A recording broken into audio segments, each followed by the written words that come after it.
من قام أخواتي ختواتي بنيتان أمتن سوغل رمشوخن طاوة بغدايغ بهديروت ديوخون من قام شارغ بخرزان بتقبلغ بشينا الخسيوتي مرأورول أبسقوبة إيتان قديشتا بكاليفورنيا وماربولس بنيامن أبسقوبة اتهوبركية دي نورث أمريكا فقدن كثيرا وبشينا تيتون.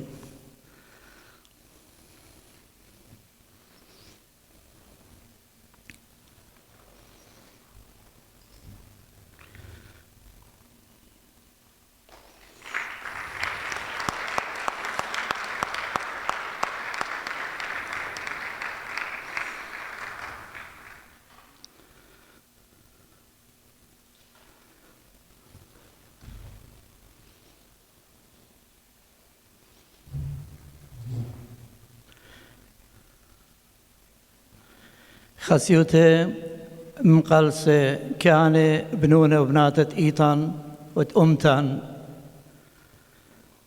قبل طيبوتا ربطا إتلان من متوى أمتنايا آطورايا قد يولئها آوانا قديا كلا إديوم ماسق شمخ لداها ليكشر موترنتا بوتيارتوتا ات إيتان قدشتا أمينايت متوبيلة هيرانا وسندانا خا برستت يلبانا وتشعيتا وشولاني إيتاناي أمتناي دخينا ببايا من جيبت كلان مقروخ قبل طيبوتا قا ملباني اتلينا بجنسات ورايا قد مجد داني دويخونا قبالت البارة التشقيتة إيتان التشقيتة ملتان ما سوى أني ملباني أودي وخشولة خينا وخيوتي رابا بشوية وصباي إنا من خبي قايتان من خبي قتشقيتة آوهاتان آني شقيلونا مشتألانوثا إدا من دي الأغدالي ألا بارخلون بليز مخيمو خطبقاتي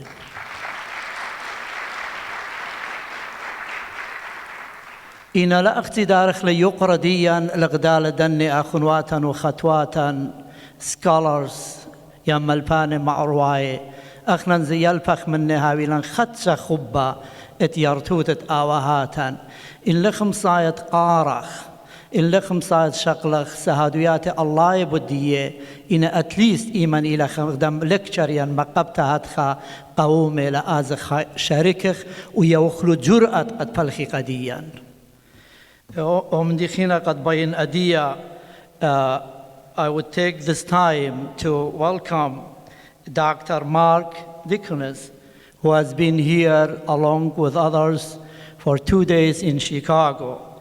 This is it's time humbly to welcome Dr. Eric Hunter, Senior Lecturer, Center of Eastern and Orthodox Christianity, in Eastern and Orthodox Christianity Department of the Study of Religions, University of London. Dr. Hunter, it's an honor to present you. You're very welcome. It's now all yours. Thank you very much, Reverend Giwagis, for this introduction, and it's my great pleasure to be able to speak in front of you, and very honored that the Assyrian National Council of Illinois have put their premises at disposal. And may I welcome you all, and first of all I welcome their graces, Ma Awa and Ma Paulos, to this lecture, and of course all the community and people whom I know have travelled quite long distances to come to the lecture, and it is my great pleasure, and I hope it will be your great pleasure, to hear this lecture. I'm Erica C. Hunter, and I head a project called the Christian texts from Tuataphan, and I'm going to show you tonight the collection of texts that we have been working on, and we are working still on these texts for another 3 years. And the participants in this project, which is funded by the Arts and Humanities Research Council in the United Kingdom, are His Grace Ma'awa Royal, and we're extremely grateful for his tremendous insight into the manuscripts. Dr. J.F. Coakley, who's probably very well known to many of you, Dr. Dickens, who is here, and I'm extremely grateful for the assistance that Dr. Dickens is giving tonight to me and myself, and Professor Nicholas Sims-Williams, who is not here but is an extremely distinguished scholar on Sogdian. He's in Beijing at the moment. So let us, without further ado, start and well, let us have a look first of all where Tuataphan is. We are here.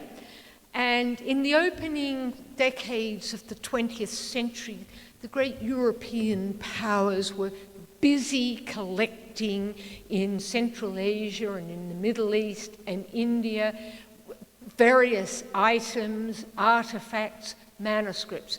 And one of the places they went to was Tuataphan. Today, Tuataphan is in Western China, but it is not primarily Han China. It is the Turkic regions of China that border on here. You can see the Gobi Desert borders onto Mongolia. It is the Turkic element of China. And even today, if you speak Turkish to the Uyghurs, they'll understand what you're saying. Next one. Now, the German Tuataphan expedition between 1902 and 1914 had 4 expeditions to the Tuataphan area, led by Alexander von Lecoq and Albert Grunewedel, who is seated here, to gather up manuscripts, wall paintings, and artifacts, and to bring them back to Europe. They gathered together an astonishing number of manuscripts, 40,000, in a vast array of languages and scripts. Many of these manuscripts were Buddhist, because there was very large Buddhist communities in the area, and some of them were Manichaean. But what we're interested in was there were 1,000 manuscripts that showed that there were Christians living in this remote area of now Western China. In the second season, between 1904 and 1905, the fragments, Syriac fragments, were excavated by, if you go back one slide, this chap here, looking very Prussian in his outfit,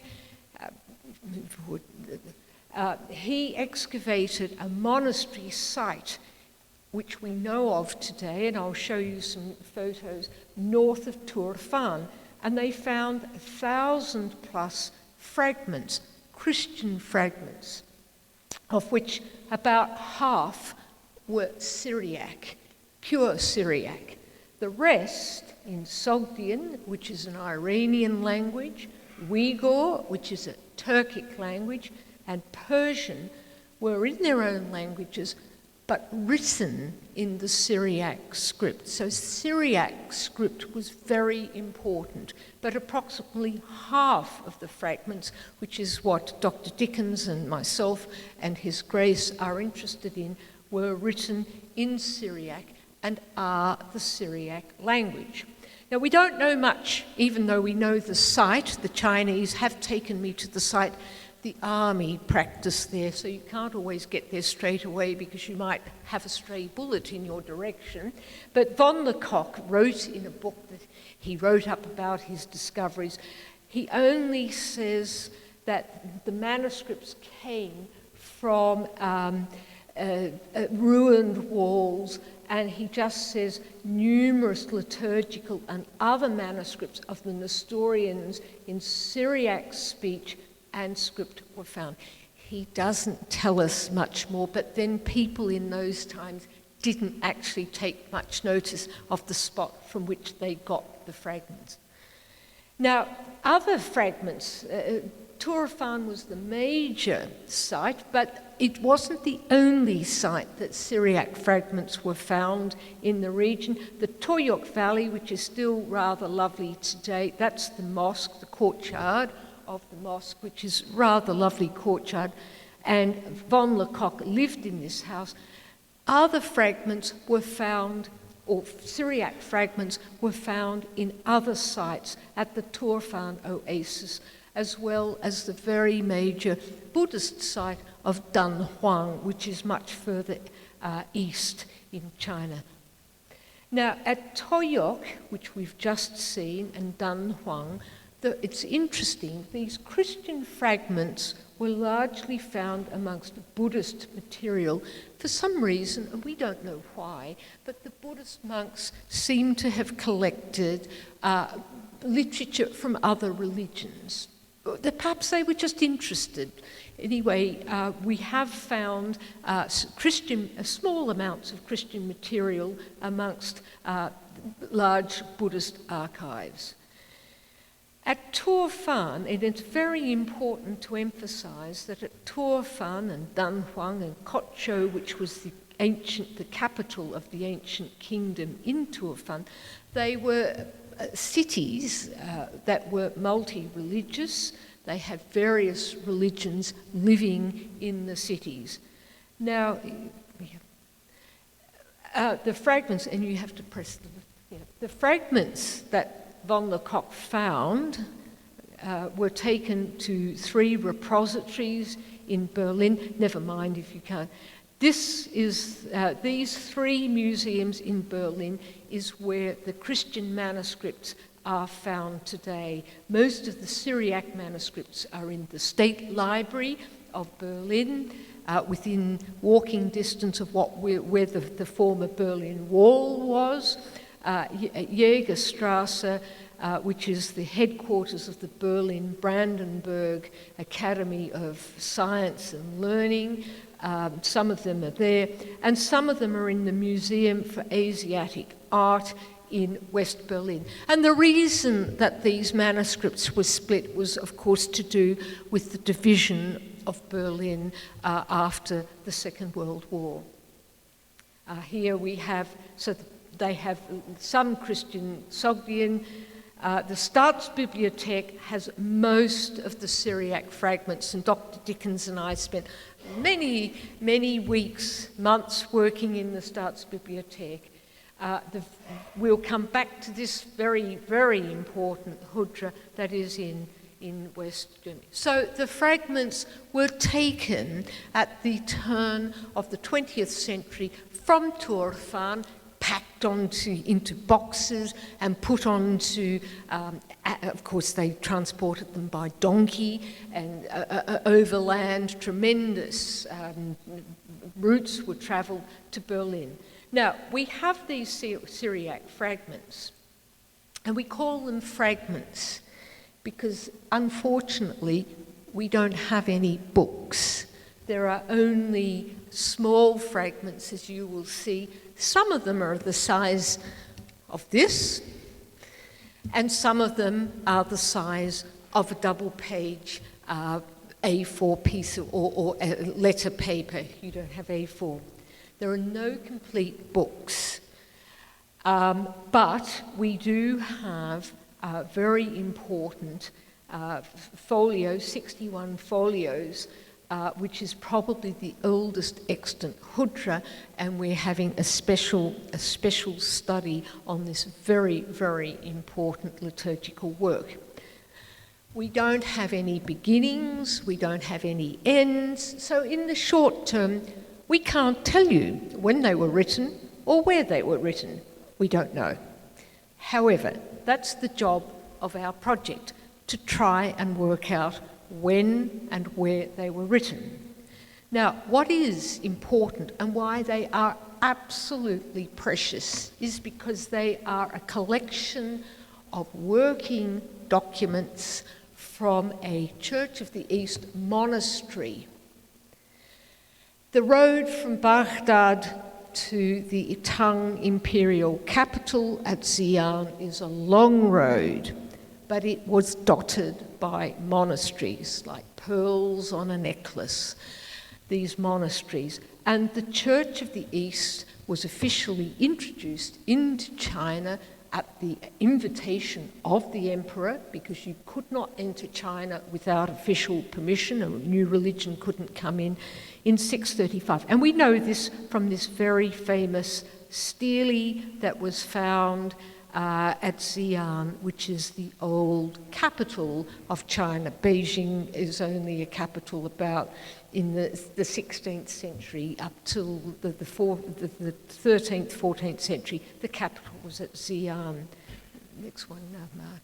So the monastery site, and this is the actual site, you can just see in the distance the city of modern Turfan, like all cities, great expansion since last century. I'm sure von Lecoq would be amazed to see how much Turfan has expanded.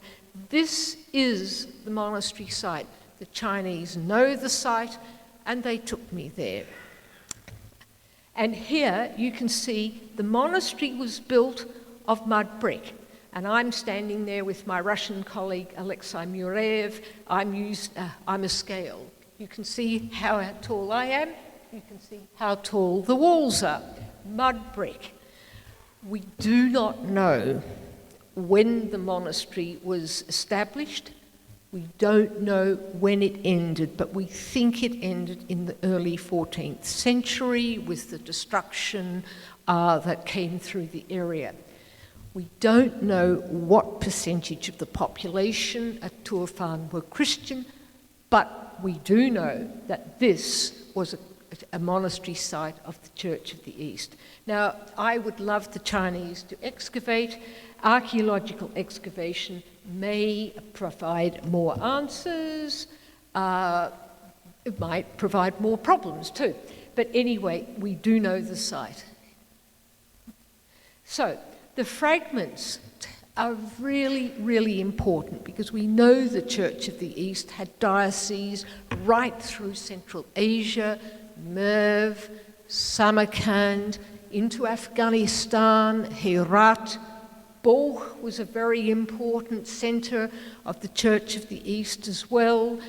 China, the Western Turkic-speaking provinces, and of course there's probably a diocese at Tibet. I've put metropolitan because we still have some queries about that. But a huge international, interlinguistic, inter-ethnic spread of dioceses. Some of the Turkic tribes that were moving out of Mongolia were partly belonging to the Church of the East, and Hulagu, his wife. That was a legacy of all the missionary efforts of the Church of the East in Central Asia, Mongolia, Western China. And this monastery is part of that huge enterprise. Now, the fragments tell us, and we don't actually know the dates, but we have a 5-century range. They're taking on dating problems, but we'll narrow it down. They're a unique literary archive because they tell us what the monks at the monastery were using, and that's just an example, and you can see the length that's in inches. I don't know, do you use inches in the States? You do, right? I'm sorry, I can't quite ever fathom what goes on. But anyway, so that shows you, this is just the sort of fragment, and you'll see many more. So, and the ranges of languages that the fragments are written show how the Church of the East interacted with the local languages and cultures of its congregation. Now, this is a lovely baptismal service, and you can see the red parts here. The text is Syriac, classical Syriac, but the red parts are written in Sogdian, Persian and Iranian language, giving the instructions to the priest. It says, he says, and there's what he must say in Syriac. And that indicates that the priest was not a native Syriac person from Mesopotamia. Now, lectionaries, where you have Sogdian and Syriac texts written on alternate lines, again show that most of the clergy were probably drawn from the local populations of Turfan, who were either Turkic or Iranian speakers. Turks are moving into this area. The senior clergy may have come from Mesopotamia. Thomas of Marga tells us how clergy were sent out on missions, and there was a great missionary enterprise from the Church of the East. Or they could have come from the major centres that already were established in Central Asia, Merv, Samarkand, or Balkh. These were very important centres of the Church of the East. We just don't know at this stage from where they came, but we certainly do know that there was a very vibrant presence of the Church of the East. If you had people of different ethnic and linguistic backgrounds, you united them they had different languages, but the Church of the East liturgical language was Syriac. The liturgy was recited in classical Syriac. It's like what Latin was in medieval Europe, all different, French and Italians and English, etc., all used Latin, and of course Syriac was the trajectory, the artery that took this church back to Mesopotamia, back to the heartland, to the mother church. And the fragments at Turfan really uphold this heritage. They look west. They do not look east. There are no Chinese elements in these fragments at all. They're Mesopotamian. Now, many of the fragments, our task when we first looked at the fragments was to identify them. Many of the fragments come from the Hudra. I needn't tell you what the Hudra is, but it's approximately 43% of the collection, so almost half are liturgical books. We have this very important exemplar, which I mentioned before, 61 folios. It's the largest work we have from Turfan, possibly dated to the 9th and 10th centuries. We're still having discussions about this. It's probably one of the earliest known examples of the Hudra. And of course, we have no contemporary material from Mesopotamia because, of course, the troubles that hit that country. And here is this wonderful bifolium. You can still see it's got its strings, stitching. All the fragments are paper. Paper, of course, was produced in China. So they're all fragments. And this says about the Fenkitha, and it's the end, the conclusion of the Fenkitha of the orders and canons of the Hudra for the whole year. So this is one of the folios of the 61 folios that we're currently working on. Now, I think we might keep going over that. Now, this great Hudra shows very important differences from the 16th century manuscripts that have become the basis of the Damo and the Bejan Hudras that you're using today. So what this Hudra tells us, and we haven't by any means got all the answers, is how the Hudra developed in those centuries when we have very little information at hand because we don't have very much evidence. But this is precious.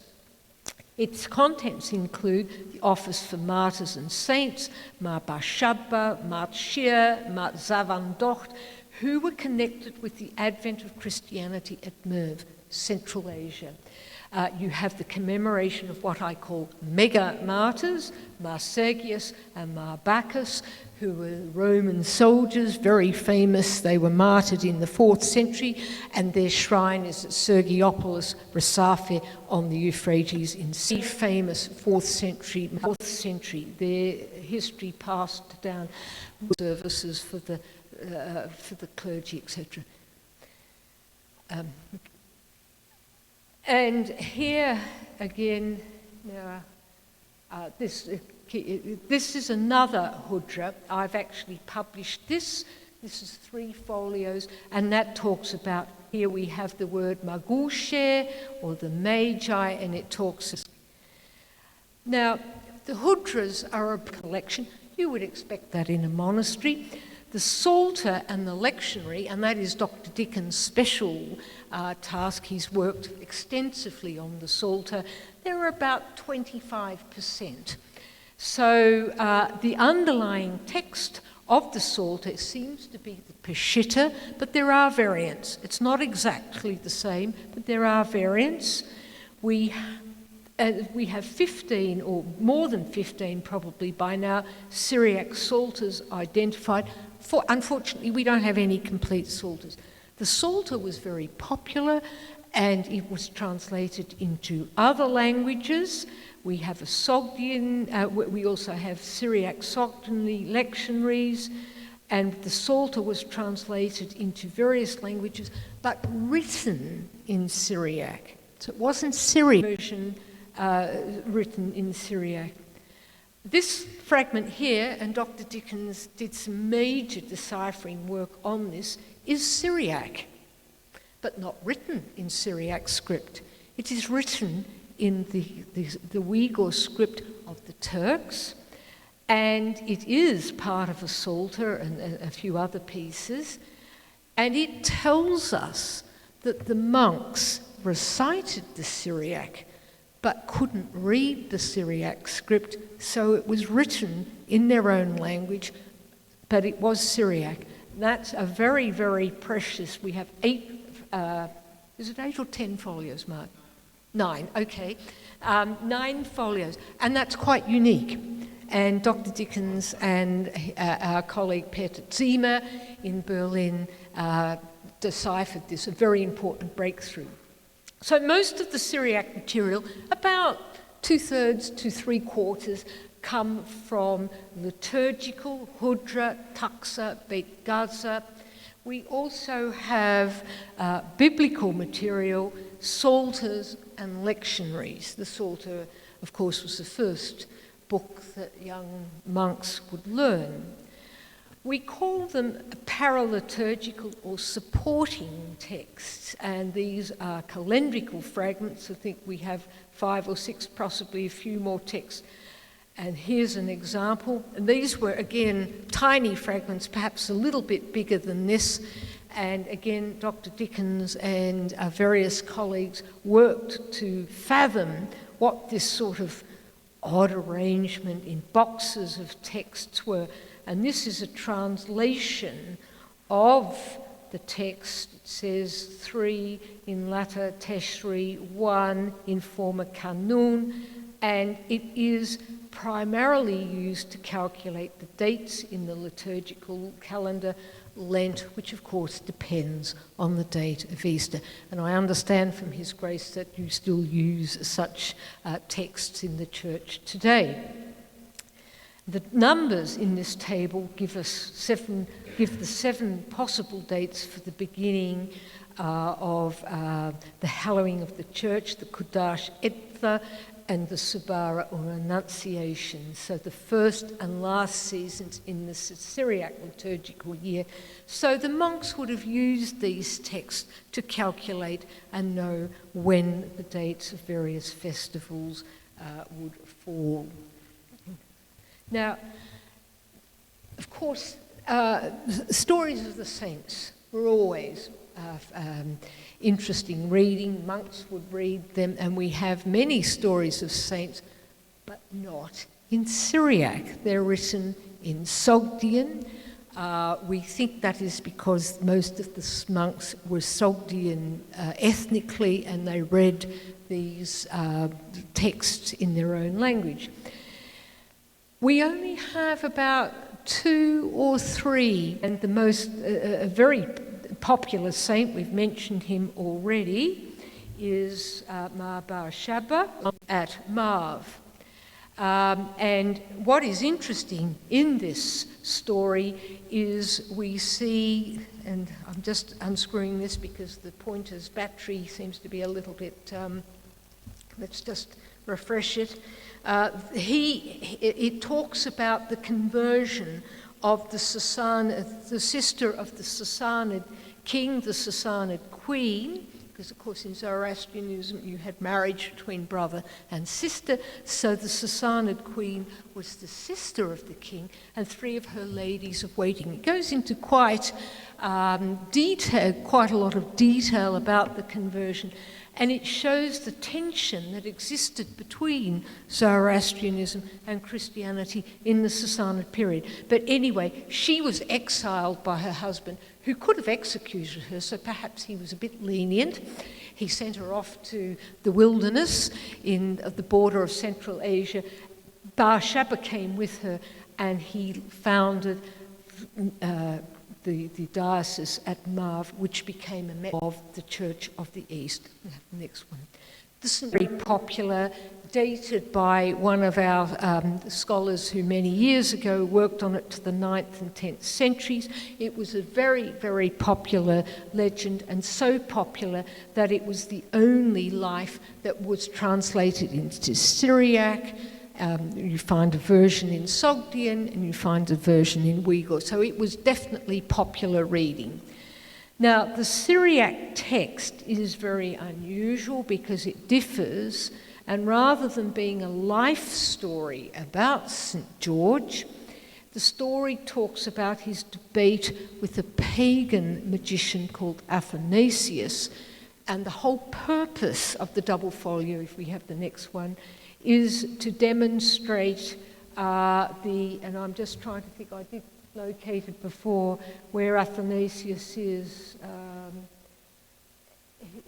It's up here. It talks about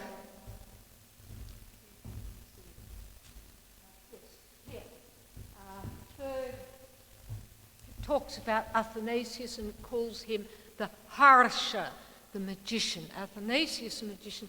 And it was to demonstrate the superiority of Christianity. So this is an interesting life story of George that is quite different to other life stories. We think it belonged to a collection of texts that were used to instruct young novices, because a very next one, Mark, the next fragment that we have has the same holes, stitching holes, the same margins, and clearly belong to the same work. Now that isn't belonging to St. George, doesn't talk about the story of George. It is a debate between a Christian and a Jew, talking about the relationship of the Father and the Son, the Son and the Spirit, the Word and the Spirit to the Father. And we think that these texts were monks. Anyway, the scribe got a bit muddled at times, and he says blah, blah, blah, blah. He argues his point. The Jew says blah, blah, blah, blah. He argues his point. But sometimes the scribe got a bit muddled, and he wrote Christian where he should have written Jew. And here you've got, he's written Jew here, and he's realised, whoops, I've made a mistake, and he's put Christian above. Likewise here, where it says Christian, he's realised and he's put the pointers in, should be Jew. He got confused, he realised, he went back and corrected the text. But we think that these are texts to train young monks in how to argue and debate, rather than actually a Christian meeting a Jew and having a debate at Turfan. We don't know whether there were Jews at Turfan or not. We have various miscellaneous fragments which cast interesting and somewhat enigmatic insight into the monastery. We have pharmaceutical recipes to stop hair dropping out and to stop hair growing. Now, of course, monasteries, and you'll be familiar with this more than me, had a great therapeutic role. So people came for healing, for sickness, and these recipes may be part of the sort of prescriptions that were handed out or were written out, or concoctions mixed at the monastery, we don't know. But we do have these recipes, and they have very many different ingredients. They name them: cedar oil, rose oil, coriander, beetroot. And who would want to treat their hair with mouse droppings? But that's certainly in the manuscript. So let's put it this way. It was a very interesting concoction. Whether you'd like to apply it or not, I don't know. But perhaps if you wanted your hair to grow back and you thought it would, you wouldn't care what you put on. Anyway, we occasionally find joins. This manuscript had been published, but when we were looking through our folios, Dr. Dickens' sharp eyes saw that this, we don't have the device, if you can see, it fits in here, it joins. So we could read a little bit more of this fragment, because of course it's more valuable if you can piece the two together. So if you just go back, and so we have, when we piece together this one and this little 4-line, pound together coriander seed and mouse droppings mingled with rose oil and daub. Of course, we don't have the rest of the line, because that's... And then it goes on to line, then we can join the text, mix with beetroot over it, or bulls, because of course there are a few parts we can't read, and something and a little, and from ash, hair, and apply the leaves over it. All right, you're going to say, well, there's not much more that you can get out, but every scrap is precious. But these, very rare, and there are only 2 or 3 fragments in the whole collection, show that there must have been some pharmaceutical knowledge at the monastery. Next one. Now, another category of an important category at the monastery were prayers for assistance and protection that may have been used as personal items.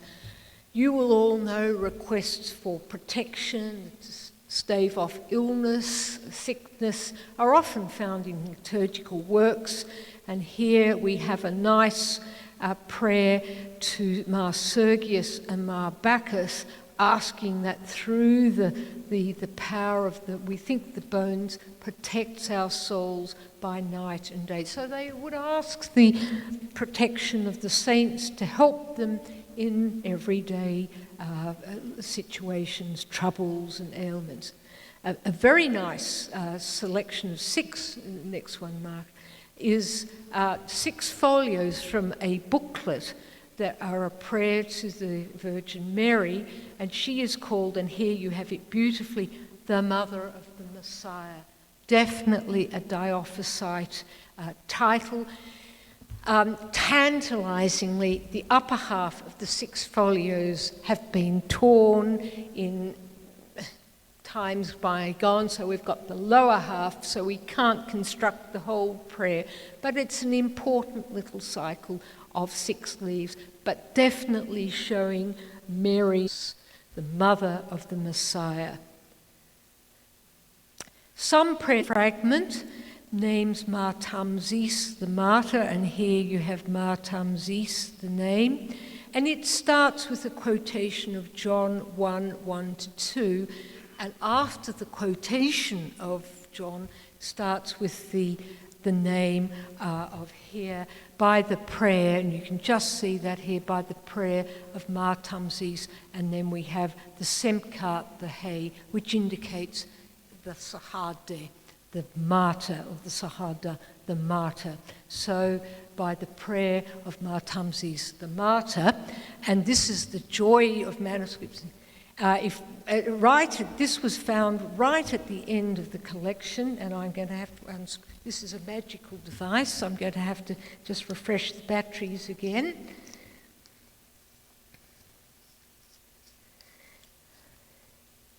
Yes, here we have this, which we found at the very end. We found this fragment. Now we could piece them together, but not exact joins, because parts of the middle parts of had been lost. the same handwriting. You can see this has been cut. The sides have been cut.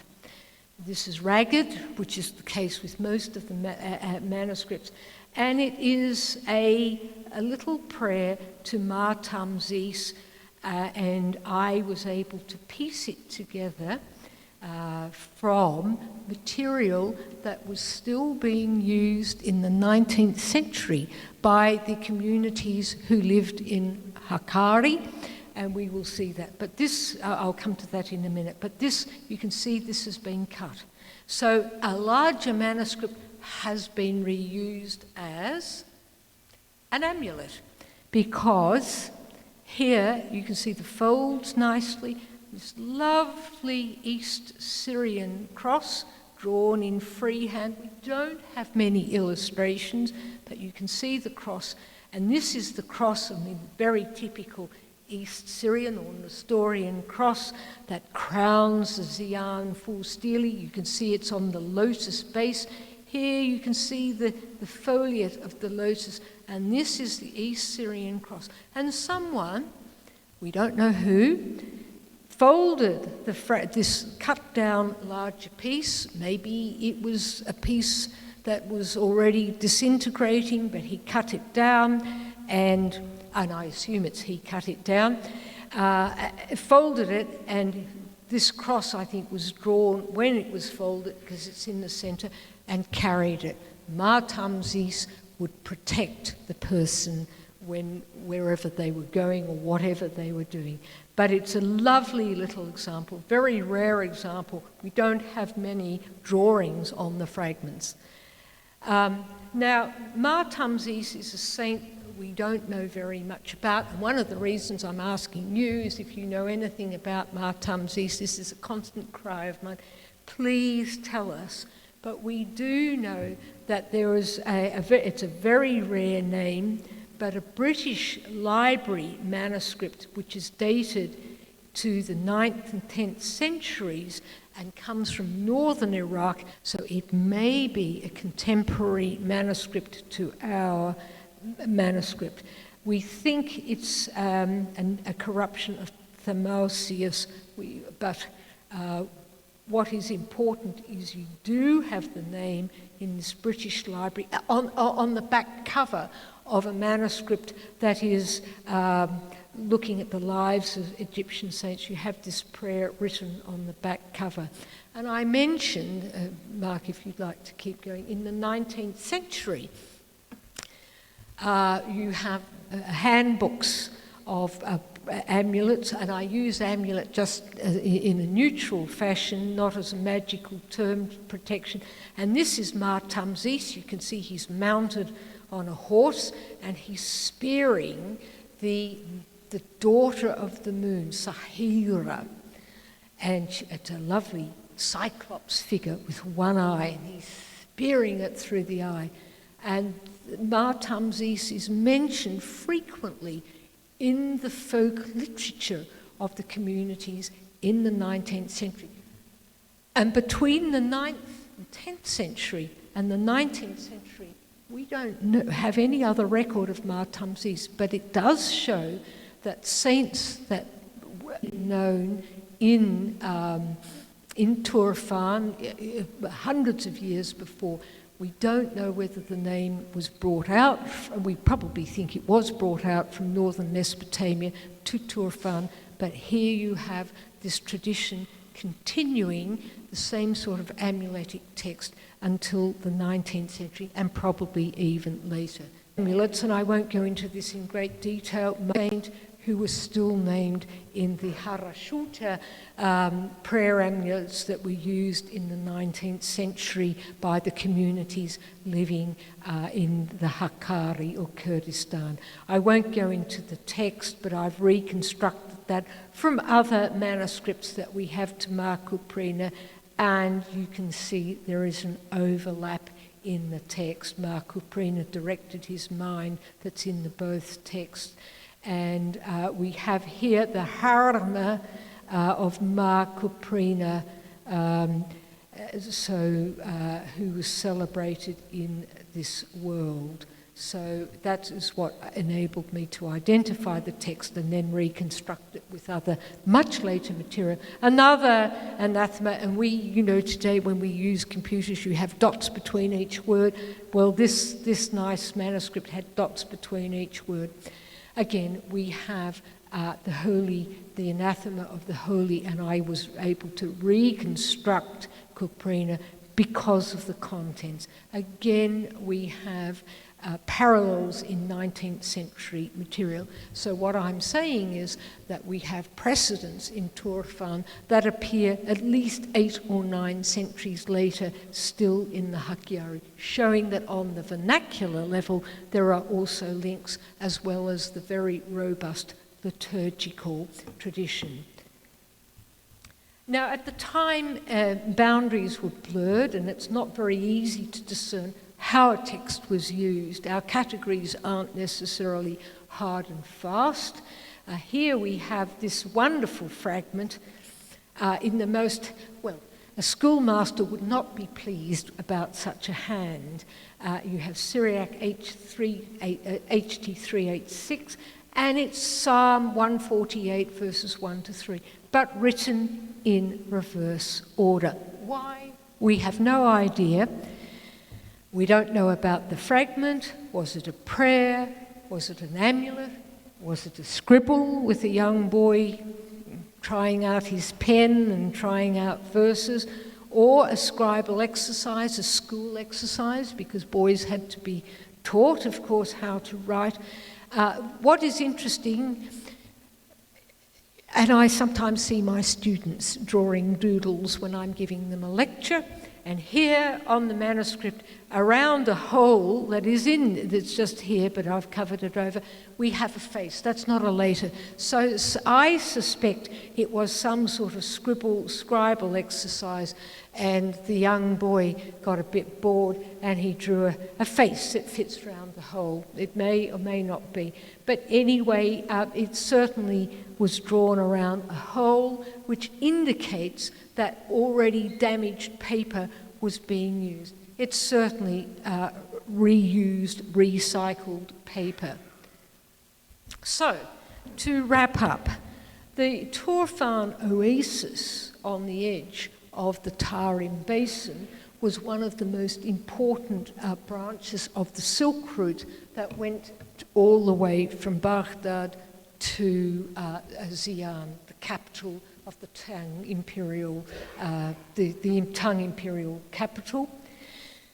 We don't know, but I'm sure there must have been monasteries all along this route. And of course, the monastery at Bulayik, which is on the outskirts of Turfan, was probably just one of these monasteries that dotted the route. The monks would have had to travel huge distances, and they would have needed places. And of course, it served the local communities. We don't know how much it went into the missionary proselytizing amongst the local communities. Certainly Merv, Samarkand and Kashgar, and we'll come back to the Mappich centres. I can imagine that Turfan did assume this role, but perhaps not as in a greater capacity as these very important metropolitanates. As I've said before, we don't know when the monastery was commenced and when it closed. We think at the end of the 13th, early 14th century. So that's about the closing date. But what is important is we have a unique archive, because the location is known, that show the range of materials that went out with the Church of the East to its various dioceses. And it shows that even in these very distant and very different regions to Mesopotamia, different linguistic groups, different ethnic groups, but the heritage of the Church of the East was maintained. Syriac, in the liturgical fragments, maintains an archery back. It's a very precious archive, and it does testify not only to the East in antiquity, but it also shows its ability to dwell and to work amongst peoples them under the aegis of the Church of the East, which was truly, in the medieval period, one of the great churches of Christianity. Thank you.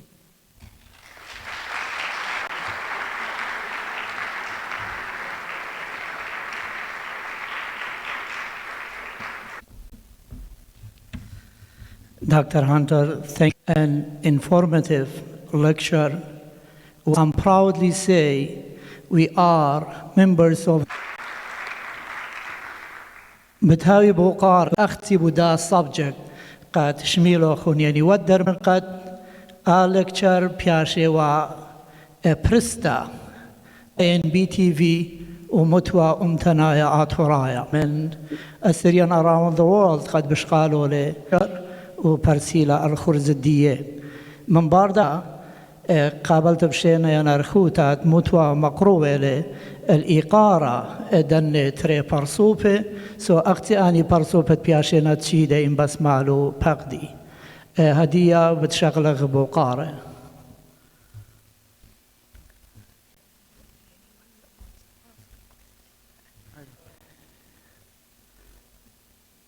Yes, Paul.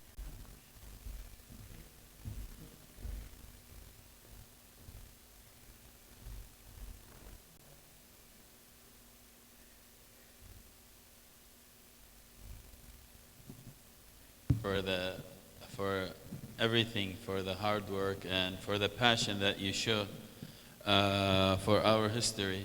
My question is that is there any plan that someone can work on that site? I would love the Chinese to excavate. It would be a great, as you've seen, I've been on the site, and there are, and it would be very, very informative, usually do, but it would be great. It's had a very good director at the Turfan Museum, and he has gone, it would be a very, it would be a dream of mine. What obstacles for that project?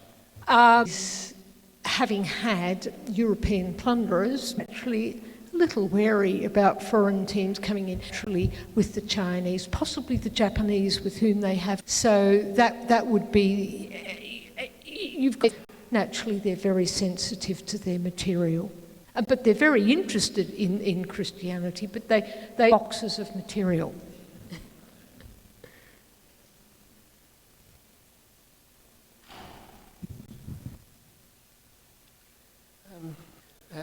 I have a simple question, actually. You refer to the language as Syriac. Mm-hmm. So what is the difference between Syriac? Well, basically, whereas Aramaic, and of course, in its written form, around 1000 BC, it is so much under siege now, whereas Syria became an empire. So whether you were in Egypt or Afghanistan, in Aramaic, rather like English is today. And when that empire broke down with the defeat of Darius by Alexander, various regional expressions of Aramaic developed. Syriac emerges out of this regional expression, that the cradle of Syriac Christianity. So I think the first, whereas we have Aramaic texts that are from about 1000 northern Syria, the first Syriac mosaics from a script, because manuscripts don't survive so well because it's delicate, is about around the early 5th century. So Syriac is related to Aramaic, I should say. Thank you for your presentation. It's a very interesting subject, especially for ITAT. We see you have some special research in China, like Soviet Asia, like in Kyrgyzstan. And, did you have a chance to go there, or are you planning? Well, I'd love to. Dr. Dickens, of course, is very interested in Central Asia. We've got this huge quantity of material, but we certainly do know, and Dr. Dickens is writing a history be the authoritative and definitive version. But yes, of course we know, and I'd love to get to Borch and Herat, where there is, there certainly has been Christian material come out of Herat. But my dean reminded me that I mustn't rove too far and do some work. So I have to first finish my work on Turfan, and then we might turn our attention. But Dr. Dickens, certainly you've been to Kyrgyzstan, and yes, of course. One of the big problems is the only place where we have a signal of manuscript fragments in Syriac script in Central Asia or China. The other places where we have textual material in Syriac script are gravestones in either Syriac or in the Uyghur Turkic language in Syriac script. There are also were originally hundreds that were discovered in what is now Kyrgyzstan and Kazakhstan. Unfortunately, they were being kept in a church in the 1930s, which burned down. Not all of them. Some of them had already been sent to various museums, and there are museums. These gravestones, you find them in museums in former Soviet Central Asia, in St. Petersburg, in Paris. There's even one in England. And so they're spread around, although unfortunately, because they're gravestones and they don't actually tell us, they tell us manuscripts. And I mean, Erica mentioned Merv and Belkh, which were both important centers for the Church of the East in what is now Turkmenistan and Afghanistan. And those two cities were destroyed by the Mongols, and they had wonderful libraries, and perhaps, you know, the palace of the Metropolitan of the Church of the East probably had all sorts of great manuscripts, but we probably will never find them, unfortunately. We would love to find them, but...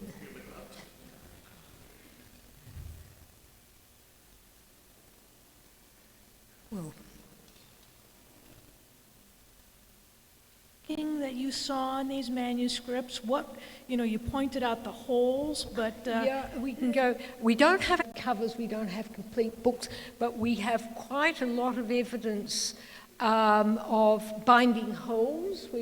And the, yeah, you can see the strings. Yes. You see here, you can see the string. All the manuscripts are paper. There's no vellum, no papyrus. It's all, because paper, of course, produced in China, or we think it's produced in China. So, but we have quite a lot of codological material. We also, but I don't have a photo, have a couple of very narrow strips of paper with letters on, and they recycled, they reused manuscripts, and they are manuscripts that were used as packing in the spines. So you had an old discarded manuscript, you didn't throw it away. We sadly don't have any of those covers.